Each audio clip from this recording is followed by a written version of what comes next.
I've been making these also after movies since 2012. And yeah, it's not always easy to come up with something original every year. The people have been watching these after movies for years and the expectations are high. If you do something very different, you really have to sort of guard the quality that the end result will not be disappointing.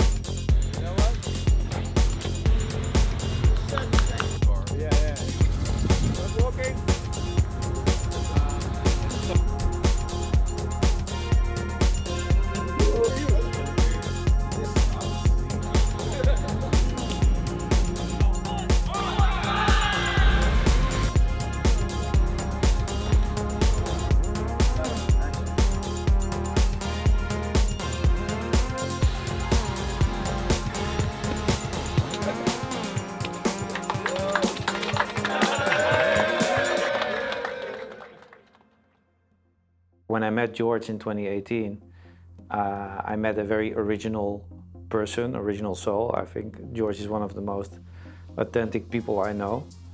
I took him to Miami to film behind the scenes, and that ended up being an amazing documentary that I'm forever grateful for. Now 5 years later, George has grown a lot as a professional. So I thought this year was the right moment to ask him to co-direct it with me. I received a call from Charlie in January when he was saying like, what about you are directing it with me this year? And you know, I was on the phone driving at the same time. I was like, whoa, that's like, you know, like that's the big one. And one of the first things I asked him, what do you want to do? And he said, well, the first time that I went in Miami in 2018, it felt like I was in Vice City.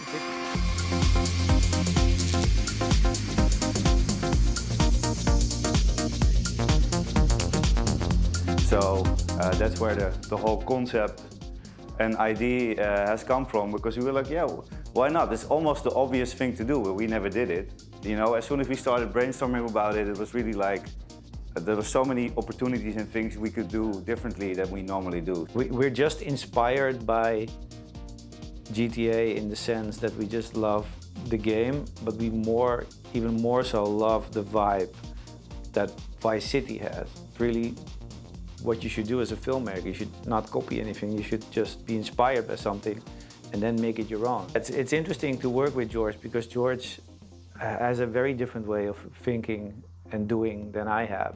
And that's what I like about him. He's much more in the moment and he can do the most amazing things in the moment. Yeah, I'm a bit more like the crazy guy who wanna go everywhere and try to change things and you know, come up with a different vision. But also when you do a project like this, yeah, you can't always rely on the moment. You have to prepare things too. So I think this is why we are a good team. I have the experience, he has the original mind, and together we can come to something that I couldn't have done just by myself.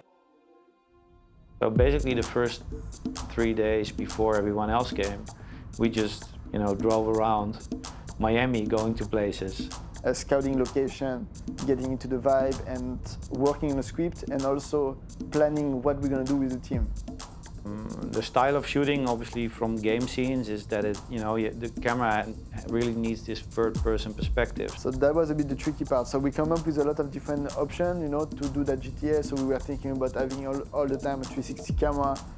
And then at the end, I was like, no, let's do it with the red, upside down, and I'm going to do it with the movie. But at the end, we just come up with a monopod and an A7S, and Christophe actually did most of the shot because me and Charlie really want to direct the shot. So we're going to go left on this one. To be in the middle of the street and then keep going straight. And action, start walking. For the takes of side of the car, and recording the other car, we are setting up the Sony so we can actually take it out from the roof of this car that is going to be driving behind the main character, and we will basically monitor everything from this wireless system into the phone. And also the motion and the movement of the actor, which Nick Romano did, was, you know, it was perfect. Okay, get a car and go to the Ferris wheel next to Bayfront Park. Fanny is still waiting for you.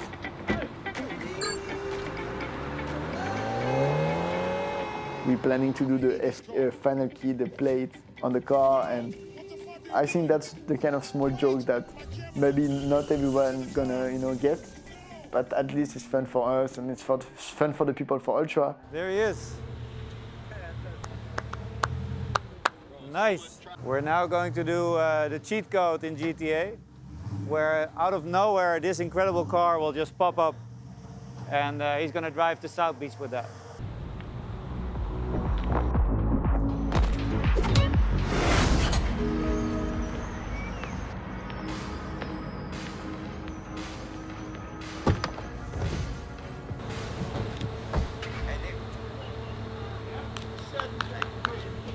Like I remember one of the first meetings with me and Flo, who is the producer of the film.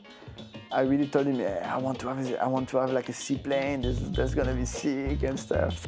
And he said, "But why do we need a seaplane?" I'm like, yeah, of course we need a seaplane. So we ended up thinking that this could be amazing for Oliver Heldens. Oliver also looks like a GTA character with the shirt and the glasses and everything.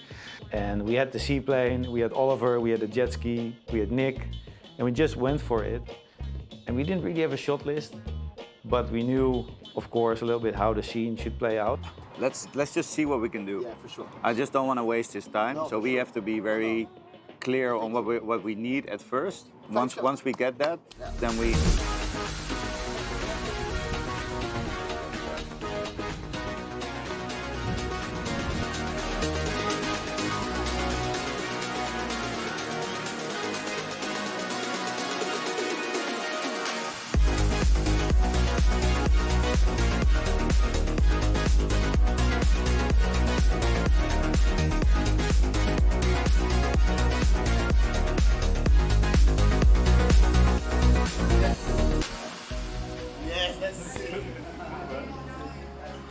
It became one of the most amazing scenes, I think, in the aftermovie. Really what George envisioned, that this high production value situation with the seaplane.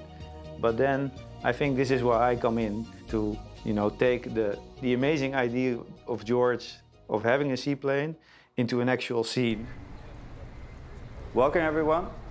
Really good to see you again. This is the team for Ultra 2023. Very excited to have you again, and it's going to be an amazing weekend. From what I've seen, the production is really on another level this year compared to last year. We are all here together to make an epic aftermovie. That means that you work together. If you go out and create some special shots, I don't need all of you all the time having a camera in your hand. Sometimes it's really interesting for, I know Mike and Matt go out together and they go and get special stuff. In the end, that's the shots that we all remember, right? Those beautiful moments of light or show moments, or those emotional moments as well. I think this is enough for now. However, we are here. On that door right there is the gym. George, you can explain.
Filming an aftermovie just as it is, I mean, Ultra is 3 days, 7 stages, and every stage almost as headliner. So there's so much going on, and to then also have to basically shoot like a whole short film within the festival that is happening. That is what makes it difficult. We really had to stay super focused because we had quite a lot of scenes in mind and a lot of shots that we really needed to do precisely, whether it was changing the outfits or the game menu with all the stages or all the shots and scenes that we needed from Nick.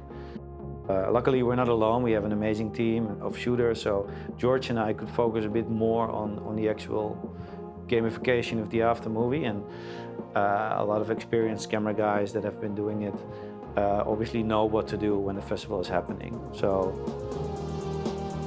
you guys are the stars of the movie, so when you see those cameras, get fucking crazy because the whole world is watching you, Miami.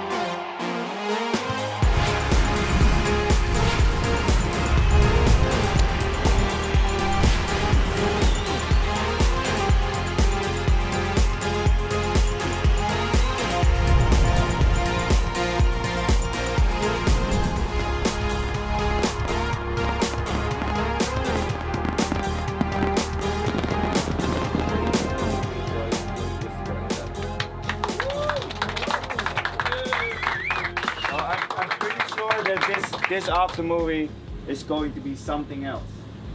We put so much effort in all the little details and the scenes, and I think nobody is going to expect this. So it's going to be crazy. So thank you.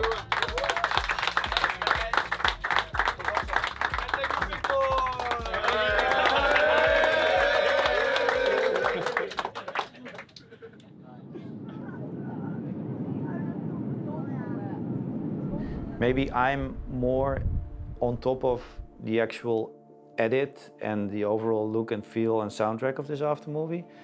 But George is really putting on the special sauce when it comes to the scenes and the little things. And I'm trying to be on the side, but also bringing ideas and a way of thinking that I will think about the reaction instead of the content. I will say like, oh, this is gonna give a good reaction, or these people will talk about that, or knowing the footage more than him, because when you are busy editing, I mean, you can't do everything at the same time, so we should split the work,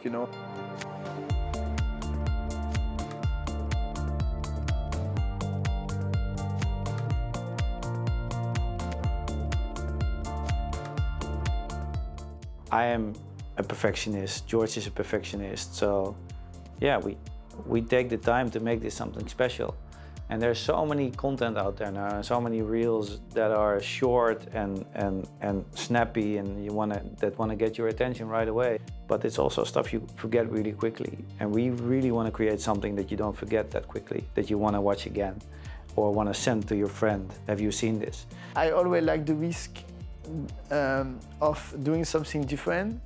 Maybe not everyone gonna like it, but the people who like it will like it more, and maybe the people who don't like it will, hate it more. That's the point of what we're trying to do, to really create something that people will really enjoy and appreciate. That's why I think this is going to be one of the best Ultra After movies that we've made.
Hey fam, this is Tony again. I think you enjoyed the behind the scenes video, right? But wait, before you leave, I might have a little surprise for you. We are about to do the biggest scene of the movie. Nick gonna jump in the water. It's not really allowed, you can't really swim here, so we have to keep it low-key. So we have one shot only. What the fuck are you doing? So. Yes, sir! Yes, fuck yes! Oh my god! What we tell the people is we are doing the official trailer for GTA 6.